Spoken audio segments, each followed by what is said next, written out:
দেখো প্রথম হলো এই যে ভিজুয়াল স্টুডিও কোর ওপেন করলাম।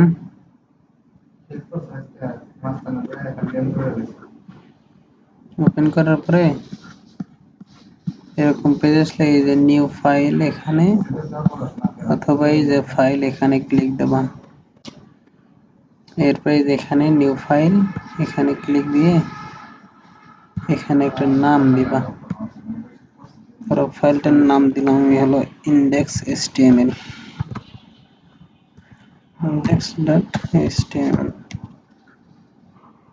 শুধু ইন্ডেক্স দিলাম index.html। আচ্ছা, এরপর এন্টার প্রেস করলাম। দেখো ফাইলটা কোথায় সেভ করবো সেটা চলে আসছে। তো এটাকে আমার ডিফল্ট হলো ডেস্কটপে সেভ করলাম। ডেস্কটপে দিলে সামনে আসবে। আচ্ছা, এখানে সেভ করে দিলাম। এই যে ক্রিয়েট ফাইলে ক্লিক দিলে একটা ফাইল ক্রিয়েট হয়ে গেল এই যে index.html দিয়ে।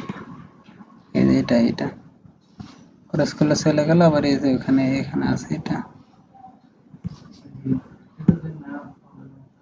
কই গেল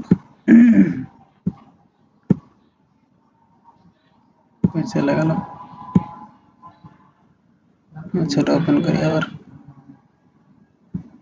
এই যে ওপেন ফাইলে ক্লিক দিলে ওটা এই যে এখানে তৈরি করে রেখেছিলাম। এই যে ফাইলটা index.html এই যে ফাইলটা এখানে ওপেন হয়ে গেল। এখন এখানে কোড লিখবা। ধরো আমি একটা কোড লিখলাম হলো এত। এখানে একটা কোড কপি করে নিয়ে আসি।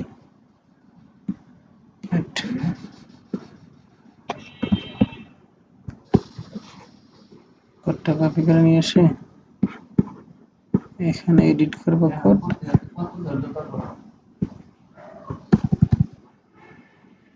তো আমি বসাই দিলাম।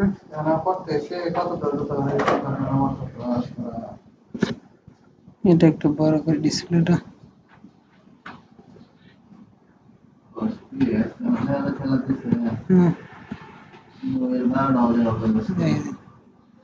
এটা হলে কন্ট্রোল এস বাটন দিয়ে সেভ করে নিবা।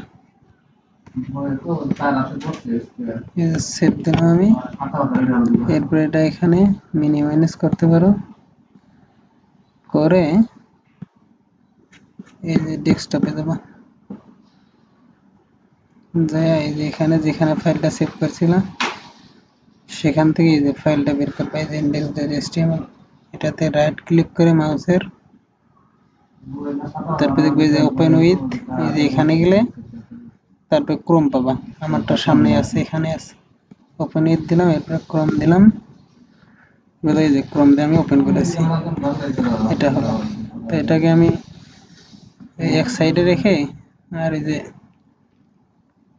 ভিজুয়াল স্টুডিও কোডটাকে এক সাইডে রেখে দেবো। তাহলে দুইটা একসাথে মনে করো। একটু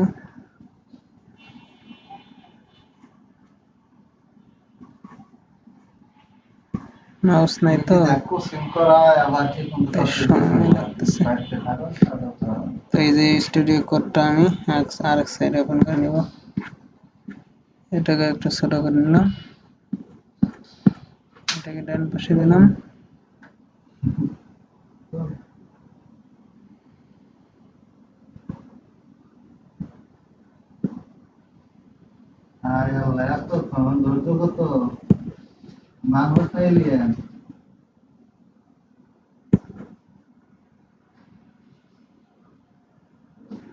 আচ্ছা, এটা একটু ছোট করে নিই।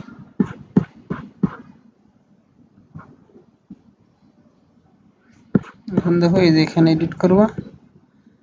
তাহলে আমি এখানে লিখলাম হলো এই যে এখানে দিলাম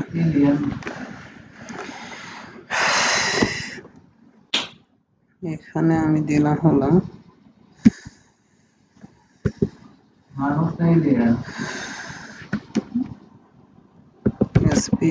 স্পেন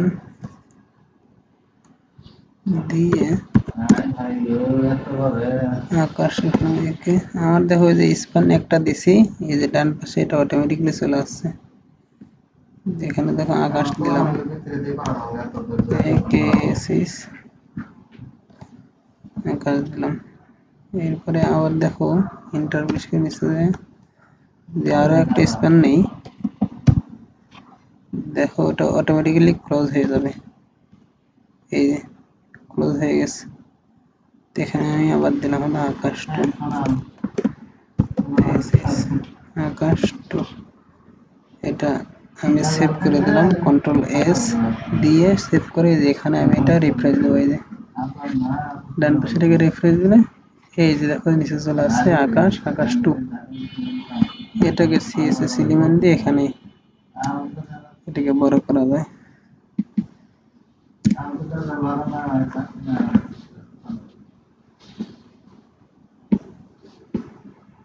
মাউস নাই তো,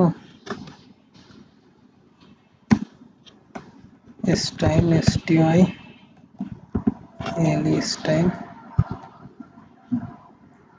দেখো অটোমেটিক্যালি আমার এটা ক্লোজ হয়ে গেছে। CSS font size, font size এগুলো আমাকে সাজেশন করতেছে। ফন্ট সাইজ লার্জার, ওটা ওখানে গেল কেন?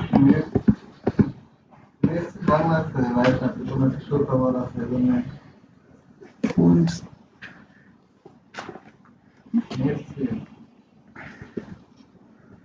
আমি ওখানে লিখবো ফন্ট সাইজ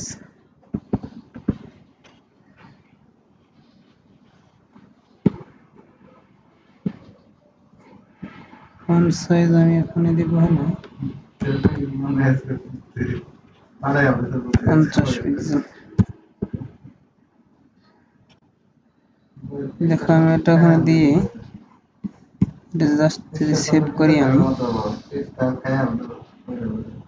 কন্ট্রোল এস এখানে রিফ্রেশ দিলে ওই দেখো এটা বড় হয়ে আসছে। এইভাবে কাজ করতে পারো। আর আমার এটা অটোমেটিক্যালি আসার কারণ হচ্ছে হলো এখানে কিছু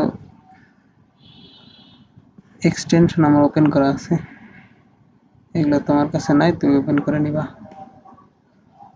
এক্সটেনশন কই, এই যে এক্সটেনশন, আমার এখানে অনেকগুলো এক্সটেনশন ওপেন করা আছে যেগুলো আমাকে সাহায্য করে। যেমন এই যে অটো ক্লোজ ট্যাগ, এটা ইনস্টল করা আছে, তোমারটা থাকবে না।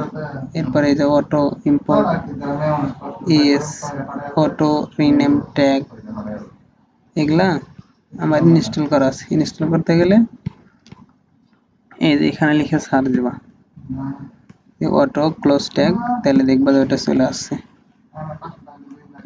ইউ ইউটিউ অটো ক্লোজ ট্যাগ যে এরকম আসবে, যেটা ধরো আর এই যে ধরো এই যে এটা আছে, এটা দিলেই যে এখানে আমার এখানে আনইনস্টল লেখা, তোমার এখানে ইনস্টল লেখা থাকবে, তো এখানে ক্লিক দিলে তোমারটা ইনস্টল হয়ে যাবে। বেশ কিছু এক্সটেনশন আমার কাছে আছে যেগুলো আমাকে কোড লিখতে সাহায্য করে, অটোমেটিক্যালি হয়। তার মধ্যে আমার হলো আমি দেখাচ্ছি আমারগুলো, আমার যেগুলো ইনস্টল করা আছে এই যে অটো ক্লোজ ট্যাগ আছে, অটো রিনেম ট্যাগ আছে, এটা তোমার লাগবে না, এটা অন্য কাজে, এখন এটা দরকার নাই। ইএস লিস্ট লাগবে না, এনপিএম এটা লাগবে না, পথ এটা লাগবে না, পোস্টম্যান লাগবে না,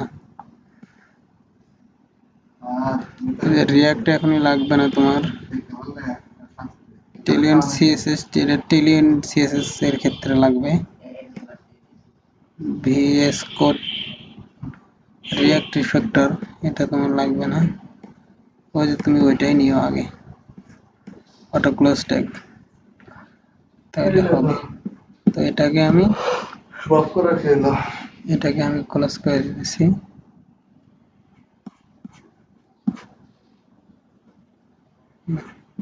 এটাকে আমি ক্লোজ করে দিই।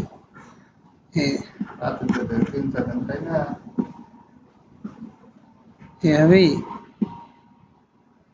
করো, ফোন করো। মূল কথা হলো যে এখানে এডিট করে কোডটা যেন ওপেন করতে পারো তাহলেই হবে। ঠিক আছে, দেখো, না বুঝলে আবার জিজ্ঞেস করো। ক্লোজ করে দিলাম।